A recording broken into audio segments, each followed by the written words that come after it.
आज हम बात करेंगे कि कभी शॉपिंग और एंटरटेनमेंट का हब रही नोएडा के रिटेल सेक्टर की रफ्तार आखिर क्यों थम गई है। आज यहाँ की हालत उस रौनक का मामूली हिस्सा ही दिखा पा रही है। दिलचस्प बात यह है कि यहाँ पर नए नए मॉल्स और कॉम्प्लेक्स खुल रहे हैं, लेकिन ग्राहकों की कमी और खाली रिटेल स्पेस ने इस सेक्टर को मुश्किल में डाल दिया है। Status of Noida's retail sector. Noida के सेक्टर 18, 38A और सेक्टर 32 जैसे इलाकों में कई बड़े मॉल्स खुले, लेकिन फुटफॉल की कमी और किराए के बढ़ते बोझ ने इनमें से कई मॉल्स को घाटे में ला दिया। पिछले 5 साल में यहाँ ग्राहकों की संख्या में करीब 30% की गिरावट देखी गई है, जो इन मॉल्स के फ्लॉप होने की मुख्य वजह है।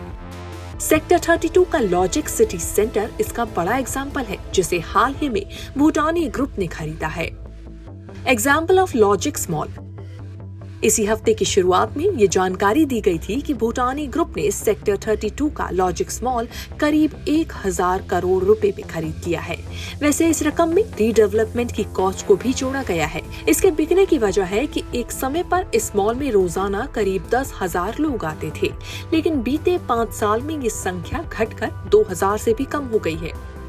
भूटानी ग्रुप ने इसे खरीदकर फिर से विकसित करने की योजना बनाई है, जिससे यहाँ ग्राहकों की संख्या में इजाफा हो सके। लेकिन रीडेवलपमेंट के बावजूद सवाल ये उठता है कि क्या इस मॉल को वापस पहले जैसे बना पाना मुमकिन होगा।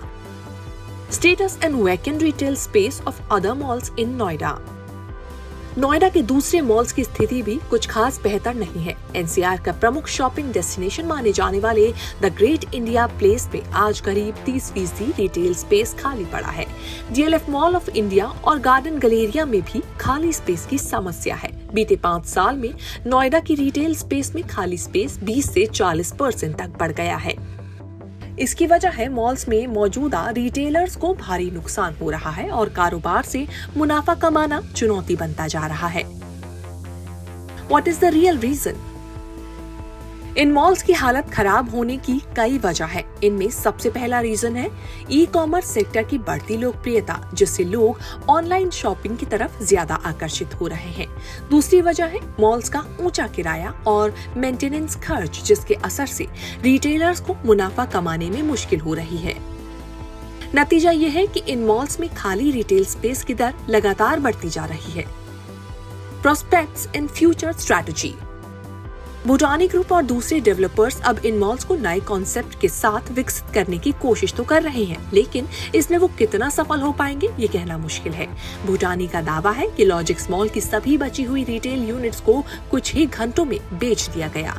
ये दावा करके कंपनी ने संकेत दिया है कि इस सेक्टर में निवेशकों के लिए अब भी संभावनाएं हैं। मॉल्स में नई तकनीकें, इंटरैक्टिव शॉपिंग अनुभव और पारिवारिक मनोरंजन के विकल्प जैसे कदम उठाए जा रहे हैं, लेकिन देखना यही होगा कि अब इन सब आइडियाज का निवेशकों पर कितना इम्पैक्ट होता है, जिससे यहाँ के रियल एस्टेट सेक्टर को राहत मिल सकेगी।